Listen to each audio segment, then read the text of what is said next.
The Christmas holidays are finally here. This means that we can ditch our healthy habits, stop training, and gain 5 kilos of fat. That sounds a bit off, right? Maybe, but that's the sad reality for a lot of people. But not you, because you landed on the right video. I'm Panos, and I've been training for almost a decade now. Throughout those years, I have noticed that Christmas was the one period that I've struggled the most with sticking to my diet and training plans. In this video, I will highlight all the problems that come hand in hand with the Christmas period, along with solutions to overcome them. Plus, I will pinpoint the one single most critical thing that you really don't want to mess up, as it often leads to people completely falling out of their fitness habits. There are three main things that we should tackle. Dinners and social eating in general can be a really big challenge, and during Christmas, they happen often. Whenever I know that there is such an event scheduled, I really try to keep my calories as low as possible for the rest of the day. I will have a shake 1 to 2 hours after waking up, and then 3 to 4 hours after that, another meal that consists mainly of a lean source of protein, like some meat and veggies. Then right before the dinner, I will have a similar meal, just a bit smaller, in order to start the event without being completely empty.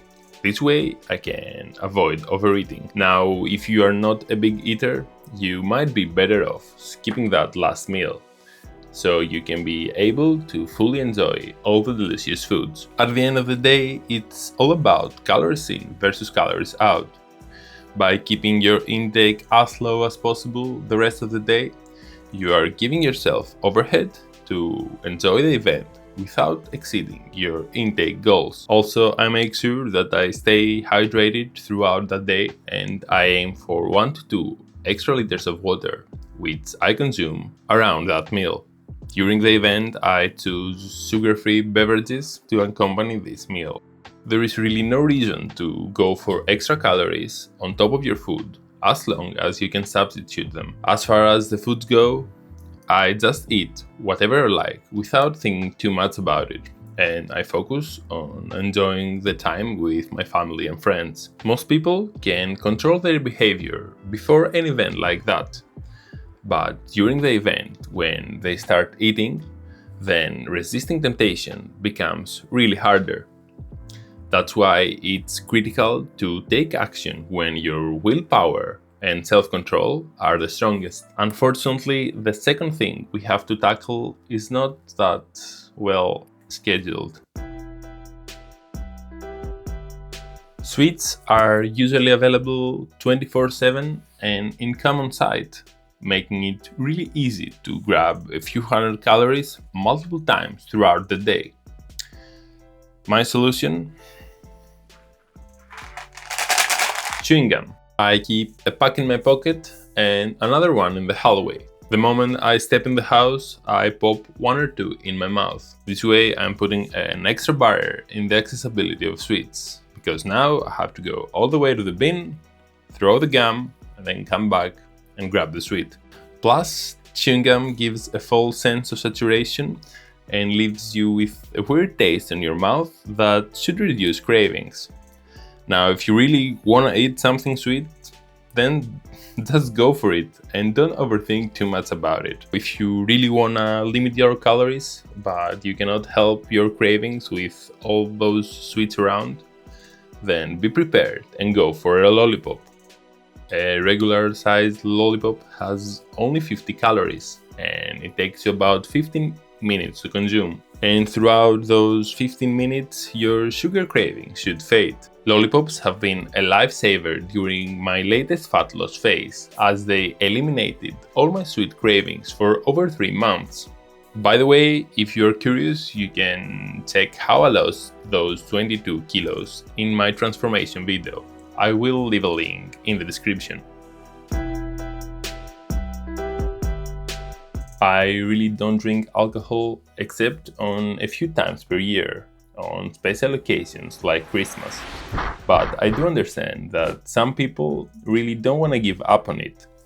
The key is to limit and plan. Select beforehand 1 or 2 days that you are going to consume alcohol and stick to them. If you are serious about your fitness goals, alcohol has no place in your lifestyle, at least not on a regular basis. Pick 1 or 2 days that you know that you are going to attend a social event and there are going to be drinks around. If you are going to limit your consumption in 1 or 2 days throughout the whole period, I really believe that there is no reason to count glasses. Just drink, have fun, and don't overthink it. Now, if you are to indulge and drink every other day, then just limit the consumption to 1 to 2 glasses per day and maybe reconsider what you actually want for your fitness. Either way, it's a really good idea to consider what you are drinking. If your only goal is to get lightheaded, then go for low-calorie, high-alcohol options like gin or vodka with sparkling water and some kind of lime or lemon juice or some type of sugar-free beverage. To give you some context, these two have the exact same amount of alcohol. If you genuinely enjoy the taste of a good wine or a cocktail, just go for it and don't overthink it. I will say it again, if you are serious about your fitness goals, then you shouldn't be drinking more than a few days throughout the whole period. And in that case, a small effect will have how much and what type of drinks you will have. Also, you have to keep in mind that alcohol will have some effects on your recovery and your training. And since that's mentioned, it is so easy to slack and skip workouts. There are so many reasons to skip a session during the holidays. Social activities, the gyms might be closed due to national holidays, hangover from the last night, and the list goes on. For me, it is granted that my training schema is not going to be the same. I usually train 5 to 6 times per week, but during Christmas, that's not really realistic. The good thing is that I can still progress even if I train 3 times per week, full body. If you decide in advance to train fewer days, you have the flexibility to adjust your plan to maintain your frequency goal without significantly reducing your volume. What I suggest you doing is picking 3 days for each week of the holidays where you know that the gym is gonna be open, there is no social event scheduled the night before, and ideally near your training, and you can work out first thing in the morning before the day starts getting busy. It is way easier to commit to 2 to 3 sessions per week than just saying, yeah, I will go whenever. Now, while this approach is great for beginners, if you are an intermediate lifter, you can go through this period even more efficiently by scheduling a deload week around the holidays. That is what I have been doing for years and it works perfectly. If you want more information on how to schedule and execute a deload, I covered this topic in detail in my video on deloads. I will leave a link somewhere here. At the end of the day, it's all about planning ahead and being realistic.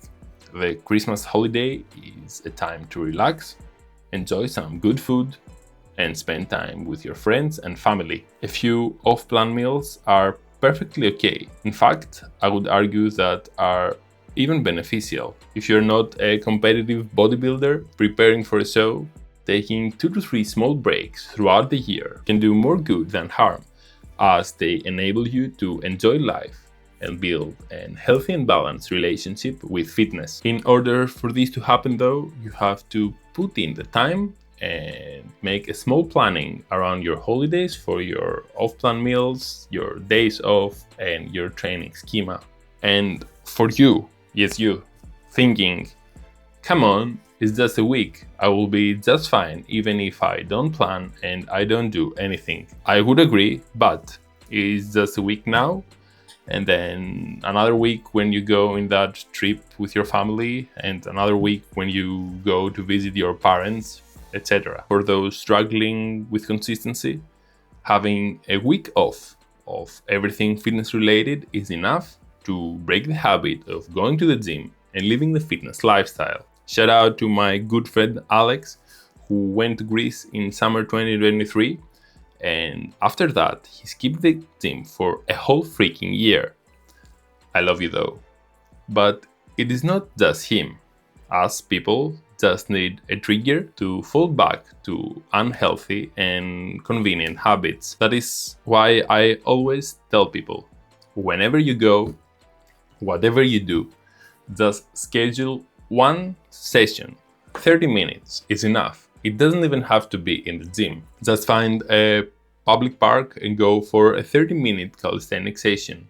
Muscle retention and muscle building wise, it will probably have zero effects, as muscle breakdown starts 10 to 15 days after not lifting any weights. However, it is about maintaining the habit of showing up and putting in the work. It's a powerful way to reinforce your identity and commitment to fitness. If you are committed in understanding hypertrophy and making fitness easier and more efficient, drop a like and subscribe to the channel. I have a ton of videos scheduled that coming up solving real world problems just like this one. Until the next one, cheers!